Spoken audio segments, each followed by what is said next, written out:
पूरी दुनिया में भारत के इस डिनर डिप्लोमेसी की बात हो रही है। Joe Biden, Rishi Sunak, Olaf Scholz, Mohammed bin Zayed, Mohammed bin Salman, Tayyip Erdogan, Giorgia Meloni, Anthony Albanese जैसे दुनिया के बड़े बड़े नेताओं ने शुद्ध शाकाहारी भारतीय व्यंजनों का स्वाद चखा। विदेशी मेहमानों को भारतीय स्वाद हमेशा याद रहे, इसके लिए पिछले कई दिनों से तैयारी चल रही थी और जब डिनर शुरू हुआ तो सभी मेहमान खाने के स्वाद की ही बातें करते नजर आए। मेहमानों को खास तौर पर चांदी के अर्क लगे बर्तन में डिनर परोसा गया। राष्ट्रपति द्रौपदी मुर्मू के इस डिनर प्रोग्राम में भारत के उस संकल्प की झलक भी शामिल थी जो दुनिया से भूखमरी खत्म करने की मुहिम के तौर पर शुरू हुई है। विदेशी मेहमानों के इस डिनर में रागी, ज्वार और बाजरा से बने आइटम को प्रमुख तौर पर रखा गया था।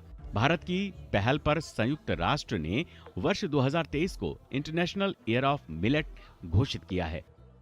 बाजरा, ज्वार, कांगनी, रागी जैसी फसल को मिलेट यानी मोटा अनाज कहते हैं। ये पौष्टिक अनाज होते हैं।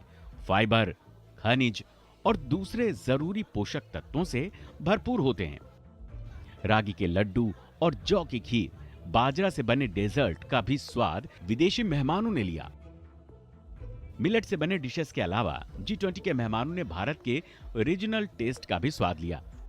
बिहार का लिट्टी चोखा, राजस्थान का दाल बाटी चूरमा, पंजाब का दाल तड़का, जीरा पुलाव, यूपी की मसूर, ज्वार दाल तड़का, पनीर लबबदार, दक्षिण भारत का उत्तपम, इडली, मसाला डोसा, केरल के लाल चावल के साथ खास कटहल गैलेट, आंध्र प्रदेश का सब्ज कोरमा, काजू मटर मखाना, गोलगप्पा, दही भल्ला, समोसा, भेलपुरी, वड़ा पाव और चटपटी चाट का भी विदेशी मेहमानों ने स्वाद लिया।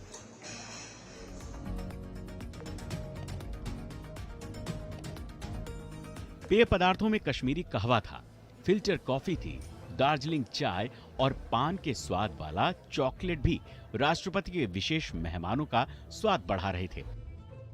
इस रात्रि भोज के लिए तैयार की गई व्यंजन सूची में ऐसे व्यंजन शामिल किए गए हैं जो भारत में मॉनसून के दौरान खाए जाते हैं। ऐसा नहीं था कि इस डिनर में सिर्फ भारतीय व्यंजन, स्टार्टर, मेन कोर्स और पेय पदार्थ थे। थाई और डेनमार्क के व्यंजन भी रखे गए थे। कुकम्बर वैलीज, कैबेज और डेनमार्क की डेनिस ब्रेड रोल के साथ डेजर्ट में sizzling brownie, hazelnut, cinnamon ice cream और केक भी परोसे गए। भारत ने G20 के इस डिनर डिप्लोमेसी के जरिए दुनिया को मोटे अनाज से भुखमरी दूर करने का मंत्र भी दिया। गरीब देशों को एक अच्छा संदेश भी दिया। मोटा अनाज आज की जरूरत है। इसके जरिए गरीबी से जूझ रहे देशों की न केवल हम मदद कर सकते हैं, बल्कि पौष्टिक और स्वास्थ्य वर्धक चीजों के जरिए आने वाली पीढ़ी को एक सस्ता और सुलभ भोजन उपलब्ध करा सकते हैं। जो तस्वीरें देख रहे थे दरअसल वो भारत के जायके को तो सामने रखा ही जा रहा है, लेकिन इस जायके में खासियत ये भी है कि 500 अलग अलग तरह के व्यंजन हैं। 180 मेहमानों को ये खाना खिलाने के लिए लगभग 2500 स्टाफ इसमें लगे हैं। और उस स्वाद के ज़रिए, क्योंकि थोड़ी देर पहले हमने ही आपको बताया था, एक बार फिर से हम आपको दोहरा रहे हैं कि पेट के ज़रिए जो है ना दिल का रिश्ता अच्छा बनता है। और भारत तो अपने अतिथि को हमेशा भगवान मानता है। हमने यही परंपरा को हमेशा निभाया है। हमने वैसे भी इस थीम में भी देखा है कि वसुधैव कुटुंबकम की नीति के साथ भारत आगे बढ़ रहा है।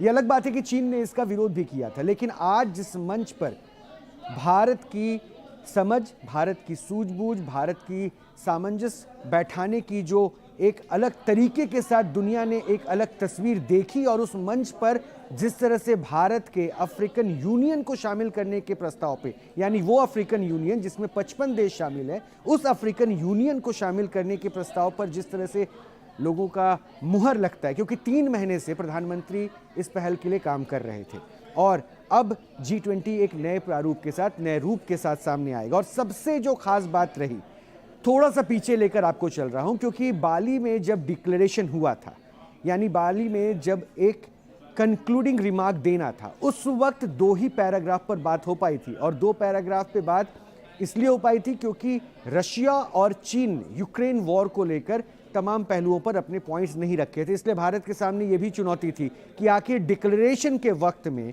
क्या भारत उस मंच को तैयार कर पाएगा जहां पे जितने भी चेहरे हैं वो दिल्ली डिक्लेरेशन में एक साथ आएंगे? क्योंकि G20 वो मंच है जिसमें सहयोग की बात होती है, जिसमें सबको साथ लेकर चलने की बात होती है। और यहां पर जिन जिन मुद्दों पर भारत ने पॉइंट रखा, जिन पे फोकस किया, जिन मुद्दों पे उन्होंने चाहा कि दुनिया के ये बड़े देश जो लगभग 85% जनसंख्या को रिप्रेजेंट करते हैं, इकोनॉमी को रिप्रेजेंट करते हैं, इनका रिप्रेजेंटेशन इतना बड़ा है, वो मुल्क कम से कम सामने आए और भारत की उन बिंदुओं पर चर्चा करें, जिसमें एक बड़ी चुनौती जो इंसान के लिए वो है जलवायु परिवर्तन की समस्या से किस तरह से दुनिया को जीरो एमिशन की तरफ बढ़ना है, इस पर भी फोकस किया गया। सिर्फ इतना ही नहीं, जिस नीति का विरोध हो रहा है वो दरअसल हो रहा है छोटे मुल्कों को जो विकास की ओर जा रहे हैं, वैसे